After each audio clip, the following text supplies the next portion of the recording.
نحمد ونصلی علی رسول الکریم اما بعد فاعوذ باللہ من الشیطان الرجیم بسم اللہ الرحمن الرحیم رب اشرح لی صدری ویسر لی امری واحلل عقدۃ من لسانی یفقهوا قولی رب زدنی علما علما انی اسألک علما نافعا ورزقا طیبا وعملا متقبلا آمین یا رب العالمین۔ تو آج ہم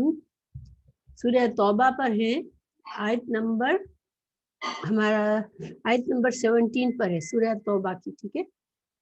تو ہم شروع کرتے ہیں۔ اعوذ باللہ من الشیطان الرجیم بسم اللہ الرحمن الرحیم ما كان للمشركين ان يعمروا مساجد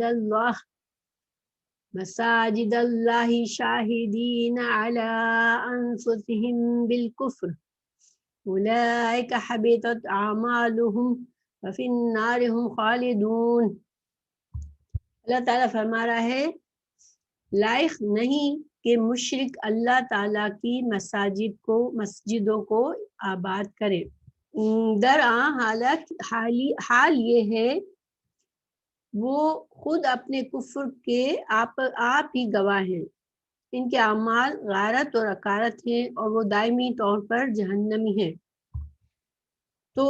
اس آیت کی تفسیر سے پہلے تھوڑا سا ہم پیچھے سے دیکھتے ہیں کہ پیچھے سے کیا تعلق ہے اس آیت کے آج کے سبق کا۔ تو دیکھیں پیچھے اللہ سبحانہ تعالیٰ سورہ توبہ میں جیسے کہ ہم نے جانا کہ اللہ سبحانہ تعالیٰ نے برات کا اظہار فرمایا، برات کا اظہار کر دیا مشرکین سے، اور مسلمانوں کو کہہ دیا گیا کہ سارے اب ان سے عہد و پیمان نہیں کیے جائیں گے، اور ان کے جو عہد و پیمان ہے وہ بھی یا تو اگر وہ لوگ خود عہد و پیمان کا پاس رکھنے والے نہیں ہیں تو وہ ان کو فوراً سے ختم کر دیا جائے گا، اور جو لوگ ہیں جنہوں نے عہد و پیمان کا خیال رکھا ان کی مدت کے بعد اب ان سے سب سے تمام مشرکین سے اب جو ہے عہد و پیمان ختم ہو جائیں گے۔ اللہ تعالیٰ نے بڑی سخت آیات نازل کی کہ اب اس کے بعد جو 4 مہینوں کے بعد مشرکین کو اب جو ہے وہ جہاں بھی پائیں گے مسلمان اس کو قتل کریں گے۔ تو دیکھیں یہ بہت برات، اللہ کی طرف سے برات کا ہونا کہ بیزاری، برات کا مطلب بیزار ہے اللہ۔ تو جب اللہ اپنی مخلوق سے بیزاری کا اعلان کر دے تو یہ کوئی معمولی بات نہیں ہے، ٹھیک ہے؟ تو اب چونکہ آپ کو پتہ ہے کہ مشرکین نے مکہ جو تھے، قریش جو تھے، وہ بڑے معزز تھے اس زمانے میں۔ کیوں معزز تھے؟ ان کی بڑی عزت تھی۔ کیوں عزت تھی؟ کہ وہ خانہ کعبہ کے متولی تھے، وہ اس کا نظام سنبھالتے تھے، انتظام کرتے تھے، وہاں پر پانی کا انتظام کرتے تھے، حاجیوں کی مہمانی کا انتظام کرتے تھے، اور جاہلت کے زمانے سے یہ رسم چلی آ رہی تھی، اور سب مشرکین کو پتا تھا یہ اللہ کا گھر ہے، گویا یہ اللہ کے گھر کے رکھوالے ہیں، تو اس وجہ سے ان کی بڑی عزت تھی۔ تو اب کسی کے ذہن میں یہ سوال آ سکتا تھا کہ جو لوگ اتنے عزت کا کام کر رہے ہیں، جو اتنا نیک کام کر رہے ہیں، اللہ کے گھر کو آباد کر رہے ہیں، تو اللہ تعالیٰ ان سے بھی برات کا اظہار کر رہا ہے، اللہ تعالیٰ ان سے بھی بیزاری کا اظہار کر رہا ہے۔ تو اللہ سبحانہ تعالیٰ نے اس شک و شبہات کے جواب دے دیا کہ کیوں اللہ تعالیٰ اللہ کے نزدیک یہ جو نیکی کر رہے ہیں، جو گھر کو آباد کر رہے ہیں اللہ کے، اور اس میں بت رکھے ہوئے ہیں، وہاں پر وہ حاجیوں کو پانی کا انتظام کرتے ہیں، تو یہ اللہ کے نزدیک ان کی نیکی کی کیا حیثیت ہے؟ اللہ تعالیٰ نے اس آیت میں اس کو واضح کر دیا تھا کہ کوئی یہ نہ سمجھے کہ اللہ نے اپنے نیک کام کرنے والے بندوں کی بھی قدر نہیں کی، ٹھیک ہے؟ تو یہ یہاں پر یہ مقصد ہے آیت کا۔ تو دیکھیں ہم ترجمہ پڑھتے ہیں۔ ماں کا مطلب آپ کو پتہ ہے نہیں، ماں کا ایک مطلب جو بھی ہوتا ہے، لیکن یہاں پر ماں سے جملہ شروع ہو رہا ہے تو یہ اس کا مطلب نہیں ہوتا ہے جب ماں سے بات شروع ہو رہی ہے۔ ماں کانا نہیں ہے، اور کانا میں ہمیشگی ہوتی ہے، ٹھیک ہے؟ تو نہیں ہے لائق، یعنی کبھی بھی یہ لائق نہیں تھی، یہ للمشرکین، لی لام زیر لی واسطے مشرکین کے لیے، مشرکین کے واسطے یا مشرکین کے لیے کبھی بھی، مشرکین کے لیے یہ بات لائق ہی نہیں تھے، مشرکین اس لائق نہیں تھے کبھی بھی، ان یہ کہ کس بات کے لائق نہیں ہے مشرکین کبھی بھی نہیں تھے، یا امرو کہ وہ آباد کرے، یا امرو امر سے ہے ہمارا آباد کرنا، تو یہ آباد کرے مساجد اللہ، مساجد اللہ اللہ کی مسجدوں کو، یہاں پر مساجد اللہ، اللہ جب اس طرح سے جب دو اسم ساتھ ساتھ آتے ہیں جبکہ آخری والے حرف کے جو یعنی دوسرے حرف کے آخری لفظ پر کسرہ ہوتی ہے یا مجرور ہوتا ہے وہ، تو یہ مضاف مضافلے ہوتے ہیں، یعنی کہ اللہ کی مسجد ان کا تعلق ہوتا ہے آپس میں، اللہ کی مسجدوں کو آباد کرے۔ اچھا اللہ تعالیٰ دیکھیں یہ لوگ تو صرف حرم میں کو آباد کرتے تھے، حرم شریف کو وہاں پر انتظام کرتے تھے، تو اللہ تعالیٰ نے تو یہاں مساجد کیا ہے، واحد تو نہیں ہے، مسجد واحد ہوتا ہے، تو اللہ تعالیٰ نے مساجد کیوں فرمایا کہ دیکھیے یہ اللہ تعالیٰ نے یہاں پر قانون بتا دیا، ٹھیک ہے، صرف اس وقت تو صرف اللہ کے جو ایک ہی مسجد میں جو کہ اللہ کی سب سے محترم مسجد تھی اس میں شرک ہو رہا تھا، لیکن ہمیشہ کا ایک قانون بتا دیا کہ اللہ کی مسجدوں میں کو مشرکین اس کا انتظام نہیں سنبھالتے، اللہ کی مسجدوں کو مشرکین آباد نہیں کرتے، یہ ان کے لائق ہی نہیں ہے کہ اللہ کی مسجد کو وہ جا کے آباد کرے۔ شاہدینہ جب کہ وہ کیا ہے، شاہد گواہی دے رہے ہیں وہ، اور گواہی دینا کیا ہوتا ہے، کسی بات کو سچا بتانا کہ یہ سچائی ہے، وہ کسی بات کو انسان سچا کہہ کے اس کی سچائی کو جتاتا ہے تو وہ اس کا گواہ ہوتا ہے سچائی کا، تو یہ کس چیز کی گواہی دے رہے ہیں، اللہ تعالیٰ بتا رہے ہیں کہ یہ تو شہادت دینے والے ہیں، گواہی دینے والے ہیں، علی انفسہم اپنے نفسوں کے خلاف، دیکھیں اعلیٰ جب آ جاتا ہے شاہدین کے بعد تو وہ خلاف، گواہی خلاف ہوتی ہے، ٹھیک ہے، انفسہم شاہدین انفسہم ہو تو کیا ہوگا، مطلب کہ وہ ان کے نفس جو ہے وہ حق کی گواہی دینے والے ہیں، لیکن یہاں پر اعلیٰ خلاف، کیونکہ انسان کا نفس جو ہے وہ اللہ نے فطرت پر پیدا کیا، اللہ نے انسان کے نفس میں فطرت ڈالی ہوئی ہے، اور اس میں سچائی یعنی کہ اللہ کو حق ماننا اس کے اندر اس کی گواہی موجود ہے، تو یہ اس گواہی کے خلاف یہ کفر کی گواہی دے رہے ہیں، بالکفر کفر کی گواہی دے رہے ہیں، یعنی کیا مطلب ہوا اس کا کہ وہ کفر کی گواہی دینے والے ہیں کہ دیکھیں وہ اپنے آپ کو اپنے مذہب کو بڑی یعنی کہ وہ کہتے تھے کہ یہ ہمارا مذہب ہے، ہم ایک اللہ کو نہیں مانتے، ہم جو ہیں وہ ان سارے الہوں کو مانتے ہیں کہ یہ اللہ کے شریک ہیں، یعنی وہ اس بات کو فخر سے اس بات کو مذہب اپنا طریقہ بنائے ہوئے تھے، اور وہ اس پر ان کو کوئی ملامت نہیں فیل کرتے تھے، وہ سمجھتے تھے کہ یہی ہمارا طریقہ ہے، اور اس پر اسی پر وہ بڑے فخر سے اس کو بتاتے تھے کہ یہی ہمارا دین ہے، یہی ہمارا مذہب ہے، جبکہ انسان کا حق ہے کہ وہ اللہ کے دین پر رہے جو کہ فطرت کا دین ہے، جو اللہ کے وحدانیت کا دین ہے۔ پھر اللہ تعالیٰ آگے فرما رہے ہیں اولئک یہی لوگ حبطت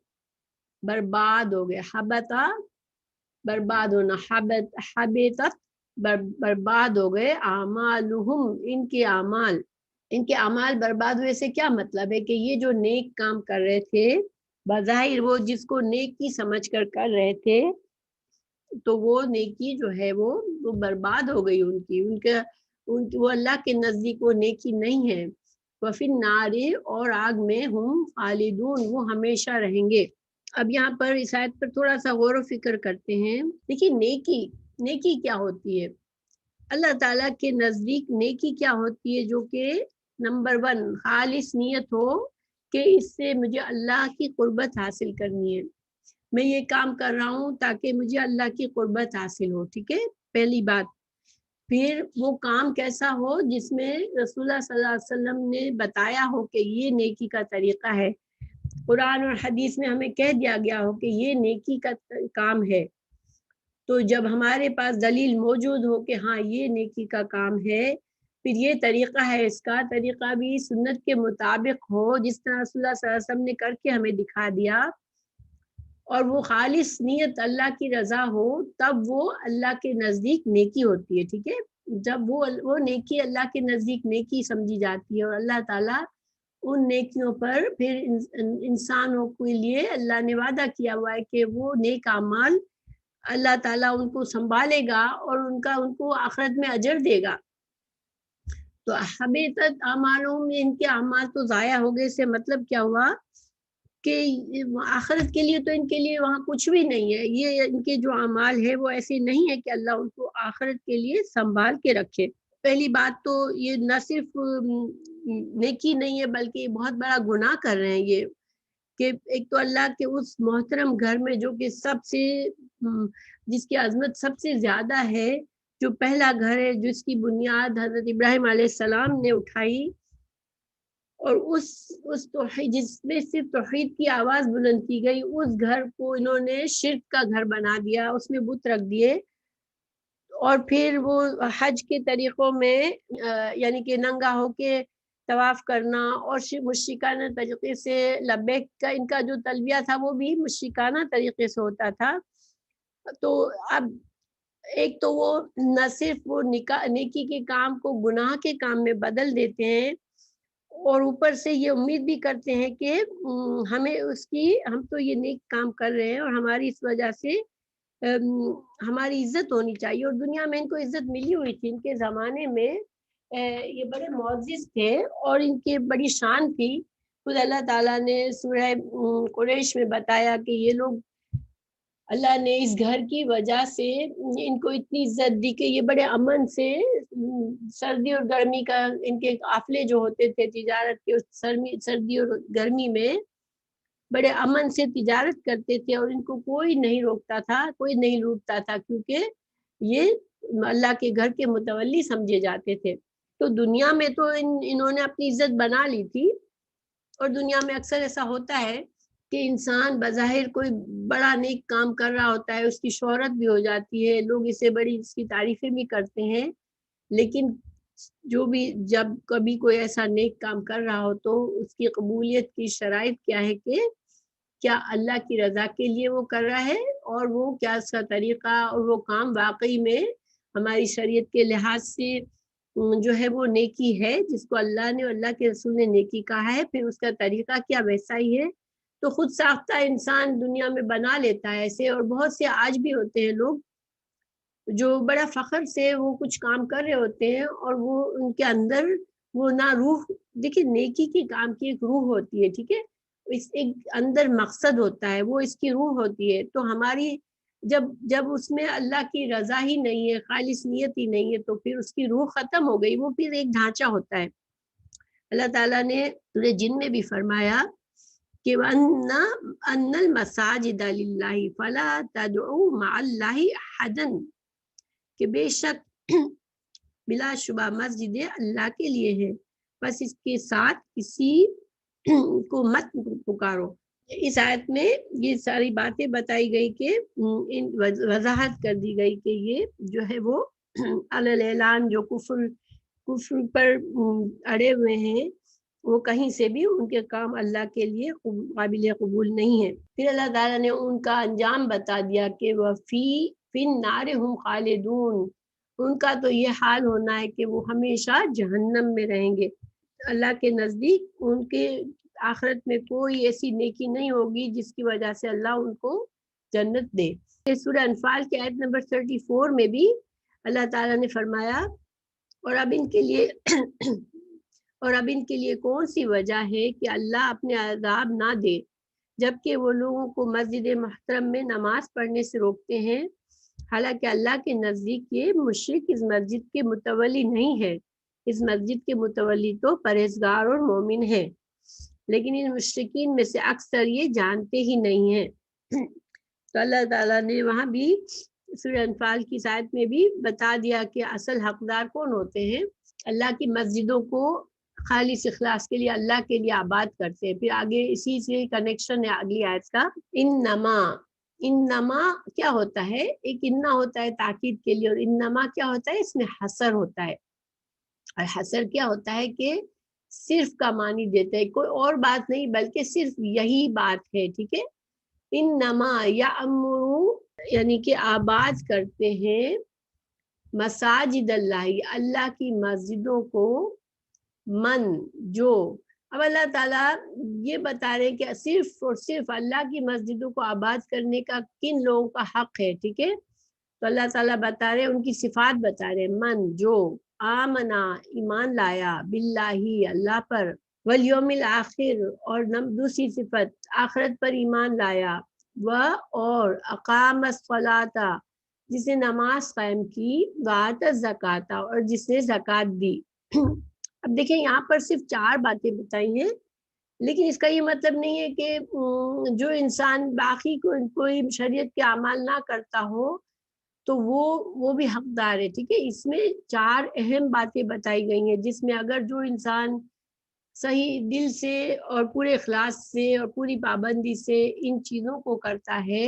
یہ 4 خصوصیات ہی نہیں ہوگی ان میں سارا کا سارا دین پر وہ عمل کرنے والے ہوں گے. اور ولم یخشا اور ایک اور خوبی ان میں کیا ہوگی کہ نہیں وہ ڈرتے ہوں گے، ولم یخشا. اور خشیت آپ کو پتہ ہے کیسا خوف ہوتا ہے، جس میں کسی کی عظمت کا احساس ہو کہ یہ بہت عظیم، کسی عظیم ہستی کے سامنے میں چھوٹی سی حیثیت ہے میری، تو وہ یخشا خشیت صرف اللہ ہی کے لیے ہوتی ہے. تو نہیں وہ خشیت کرتا الا اللہ، اللہ کے سوا وہ کسی کا وہ ڈر اور کسی کی وہ عظمت اس کے دل میں نہیں ہوتی ہے. اور اس کو ہم اس طرح بھی سمجھ سکتے ہیں، دیکھیں انسان جو ہے وہ اللہ کا خوف حق ہے، ٹھیک ہے، اللہ کی خشیت حق ہے، مومن کے لیے ضروری ہے کہ اس کے دل میں اللہ کی خشیت ہو. مگر یہ خشیت کا کیا مطلب ہے کہ یہ عظیم ہستی، اللہ کی جو عظیم ہستی ہے، میں اس کے سامنے اتنا چھوٹا ہوں کہ اللہ جو چاہے میرے ساتھ کر سکتا ہے، میرے تمام نفع اور نقصان کا مالک وہ اللہ ہی ہے. تو اس کے وہ اللہ کے مقابلے میں کسی ذات کو اپنے نفع اور نقصان کے لیے وہ کسی اور سے نہیں ڈرتا کہ اس پرسن کو میں نے ناراض کر دیا تو میرا نفع چلا جائے گا، مجھے نقصان ہوگا. تو اس لیے میں اللہ کی نافرمانی بے شک کر لوں مگر اس پرسن کو ناراض نہ کروں. اس طرح اس کے دل میں کوئی بات نہیں ہوتی، وہ جہاں اللہ کی رضا ہے وہاں وہ کسی کو اہمیت نہیں دیتا، جہاں اللہ کی ناراضگی ہے وہ وہاں کسی کی بات نہیں سنتا. تو یہ خصوصیات جس کے اندر ہو تو یخشا الا اللہ، اللہ کے سوا کسی اور کی خاصیت جس کے دل میں نہ ہو. فعسا تو امید ہے. دیکھیں عسا کا لفظ جو عام عربک میں بولا جاتا ہے اس کا مطلب ہوتا ہے کسی کام کا کی امید ہونا، ٹھیک ہے. لیکن جب اللہ تعالیٰ کی طرف اس کی نسبت ہو کہ اللہ تعالیٰ فرمائے کہ امید ہے کہ یہ ہوگا، تو وہ یقین کے معنی میں ہوتا ہے. تو قرآن میں جب اللہ کے لیے آیا ہے یہ لفظ تو پھر وہ امید نہیں ہوتی بلکہ یقین ہوتا ہے. تو اللہ تعالیٰ فرما رہے ہیں یقیناً وہی لوگ ان یکونوا ہوں گے من المہتدین ہدایت یافتہ لوگوں میں سے. اب محتدین یہاں پر ہدایت کے بھی 3 معنی ذہن میں رکھیں کہ جن لوگوں میں یہ خصوصیات ہیں وہ تو آلریڈی ہدایت یافتہ ہے. دیکھیں جو ایمان لائے آخرت پر، اللہ پر، نماز قائم کر رہے ہیں، زکوٰۃ دے رہے ہیں، تو وہ تو آلریڈی ہدایت کے راستے پر چل رہے ہیں. لیکن یہاں پر من المحتدین سے کیا مطلب ہے؟ ہدایت کا جو سب سے آخری درجہ، جو سب سے اعلیٰ درجہ، یعنی کہ اب وہ اپنے انجام کو پہنچیں گے تو ان کے لیے جنت ہوگی، وہ اللہ کی جنت ان کے لیے ہے، آخرت کی کامیابی ان کے لیے ہے جن کے اندر یہ خصوصیات ہوں گی. یہاں پر اللہ تعالیٰ نے یہ خصوصیات بتا دی کہ اگر ان لوگ مسجد کو، جو لوگ مسجد کے کام کر رہے ہیں، مسجدوں کو آباد کر رہے ہیں، اگر وہ ان خصوصیات سے خالی ہیں تو پھر ان کے عمل میں تقویٰ کی کمی ہے. دیکھیں یہ تو مشرک تھے، لیکن آج بھی اگر بعض لوگ مسجدوں کا انتظام ان کے ہاتھ میں ہوتا ہے، مسجدوں کو وہ آباد کرتے ہیں، مسجدوں کے ایڈمنسٹریشن میں ہوتے ہیں، لیکن وہ ان کے دل میں یہ ہوتا ہے کہ یہ عزت دار کام ہے، اس میں لوگوں کے نظر میں انسان بڑا ہوتا ہے، لوگ اس کی قدر کرتے ہیں، ایک منصب ہے، یہ اعلیٰ منصب ہے. تو انسان بعض اوقات اگر وہ جو عزت اسے مل رہی ہوتی ہے، جو اس کو ایک مقام بن جاتا ہے، تو اس کی وجہ سے اس کے ذہن میں ایک تکبر آ جاتا ہے، وہ اپنے آپ کو دوسروں سے بہتر سمجھنے لگتا ہے اور اس کے اندر تقویٰ کا وہ لیول نہیں ہوتا، تو پھر آج ان لوگوں پر بھی یہ آیت ثابت ہوتی ہے کہ کیونکہ ایسے لوگ پھر فتنہ ہی کرتے ہیں. جب ایسے لوگوں کے ہاتھوں میں مسجد کا انتظام جاتا ہے تو وہ پھر کسی حالت میں نہ تو اپنی پوزیشن کو چھوڑنا چاہتے ہیں اور نہ وقت کے ساتھ ساتھ وہ سمجھتے ہیں کہ سارے فیصلے ہم کر سکتے ہیں، ہمیں کسی کی رائے، کسی کا لحاظ ہمیں نہیں ہے. تو یہ چیزیں آج بھی موجود ہو جاتی ہے، یہ کیونکہ یہ ایک انسانی نیچر ہے. دیکھیں انسان کو جب لوگوں کی نظر میں عزت ملنے لگتی ہے، لوگوں کے سامنے وہ بڑا بن جاتا ہے، تو یہ بڑا خطرناک مقام ہوتا ہے. ایسے میں جو لوگ یہ نیک کام کرتے ہیں ان کو اپنے آپ کو خاص طور سے اپنے آپ پر چیک رکھنا چاہیے کہ کہیں میری یہ نیکی، اتنی بڑی نیکی میری ضائع نہ ہو جائے، میرے اندر کہیں سے تکبر یا ریاکاری اور لوگوں کی پسندیدگی میرے دل میں یہ چیزیں گھر نہ کر جائے. کیونکہ کبھی بھی کوئی بھی دیکھیں نیکی کا کام جب ہم خاموشی سے کرتے ہیں، کسی کو پتہ بھی نہیں ہے، تو بظاہر اس نیکی میں بڑا ہم کو جیسے دنیاوی لحاظ سے ہمیں کوئی بڑی توجہ نہیں ملتی، بس خاموشی سے ہم نے نیکی کا کام کر لیا. تو بعض اوقات دنیا کے لحاظ سے ایسے لوگ بڑے اگنور کیے جاتے ہیں، ان کی نیکیاں کسی کو نظر نہیں آ رہی ہوتی ہیں، تو ان کی کوئی ایسی خاص جیسے عزت، احترام، شہرت نہیں ہوتی. تو لیکن اللہ تعالیٰ کو وہ نیکی پسند ہے جو خالص اللہ کے لیے ہو. تو جب جو لوگ دیکھیں یہ بھی اچھے کام ہے، ظاہر ہے کسی نہ کسی کو کرنا ہے، مسجد کا انتظام سنبھالنا، بڑے بڑے جو اسلامی کام کرنے ہیں، لیکن ایسے میں بہت بڑی آزمائش بھی آ جاتی ہے انسان کے اوپر کہ ہر لمحہ پھر انسان اپنے اوپر چیک رکھے. تو اللہ تعالیٰ نے اس آیت میں ہمیں جو مین خاص خصوصیات بتا دی کہ نماز قائم کرنا، تو نماز ظاہر قائم کرنے میں نماز کی ساری شرائط ہے، اخلاص نیت ہے اور نماز کے وقت کی پابندی ہے، اللہ کے لیے، اللہ کی رضا کے لیے نماز پڑھنے ہیں، زکوٰۃ میں اپنی احتیاط کر رہے ہیں. پھر یہ جو خاص بات لم یخشن الا اللہ، اللہ کے سوا کسی سے خشیت نہیں کرتے، کوئی بڑے سے بڑا ان کے سامنے ہو وہ کبھی بھی اللہ کی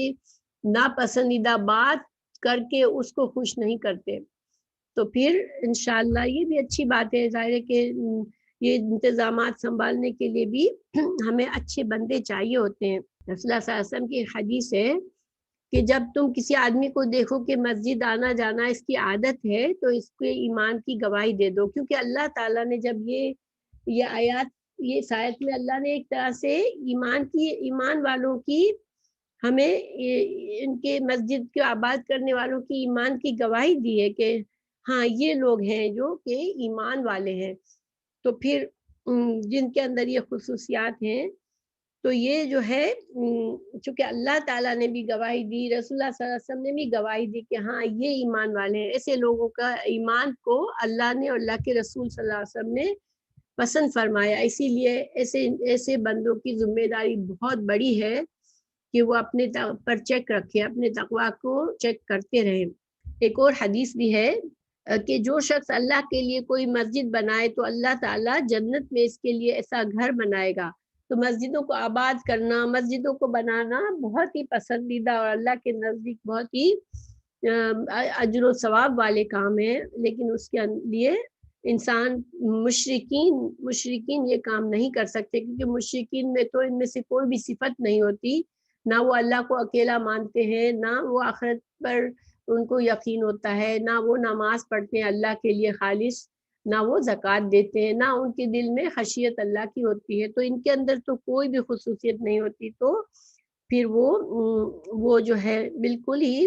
برعکس ہے ان صفات کی سے آ رہی ہے، جو صفات کی اللہ تعالیٰ نے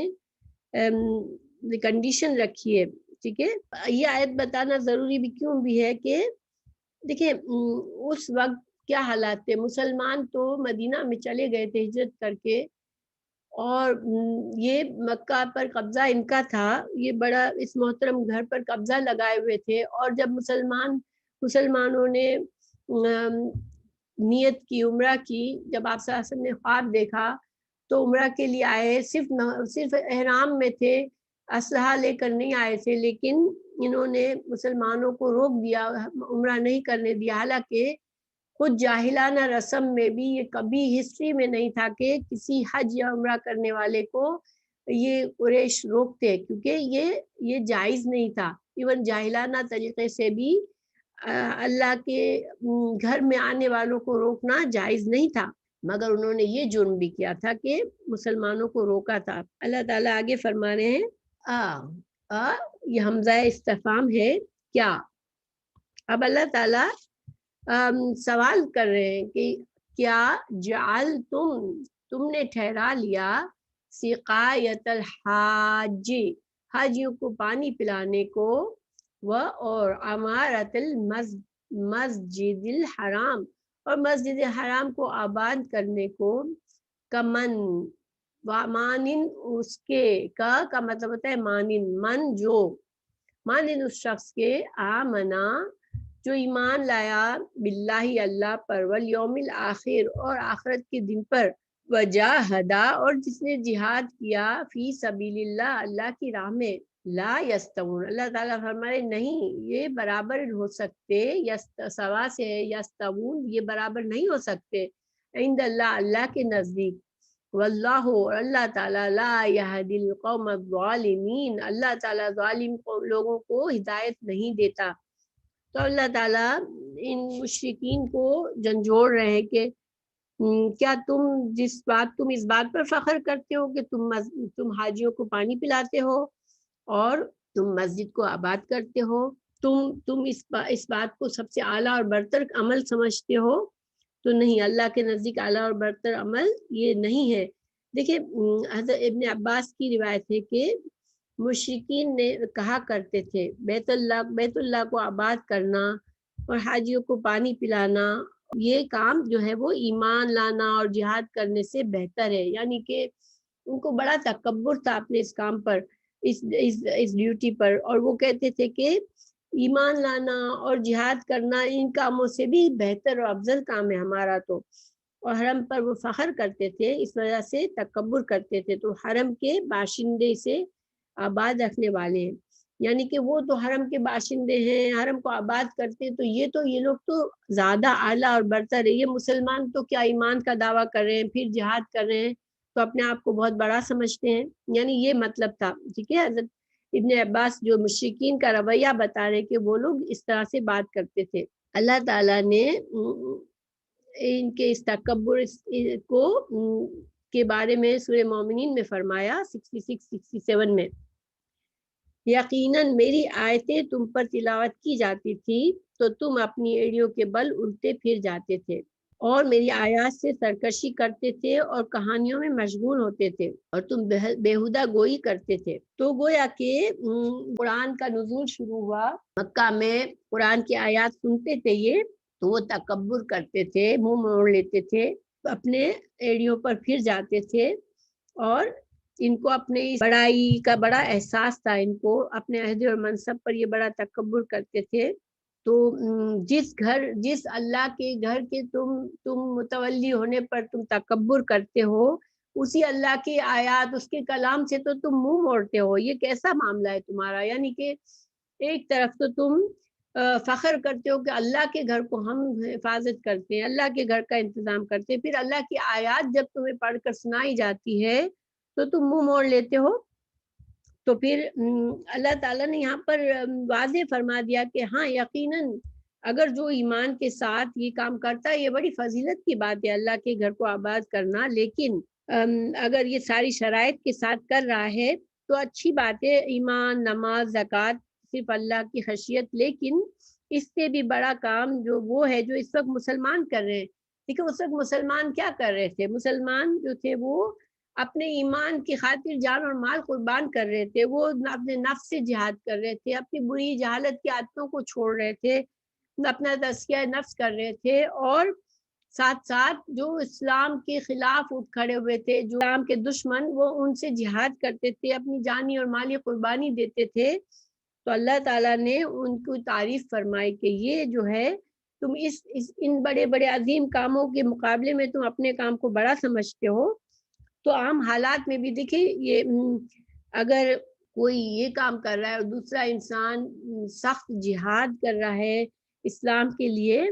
تو جہاد کا جو ہے وہ افضل جہاد، اللہ کی راہ میں جہاد کرنا یہ افضل عمل ہے. ٹھیک ہے، اللہ کے گھر کا انتظام سنبھالنا بھی بہت افضل کام ہے، لیکن اس سے بھی افضل کیا ہے، انسان جہاد کرنے والا ہو اللہ کی راہ میں،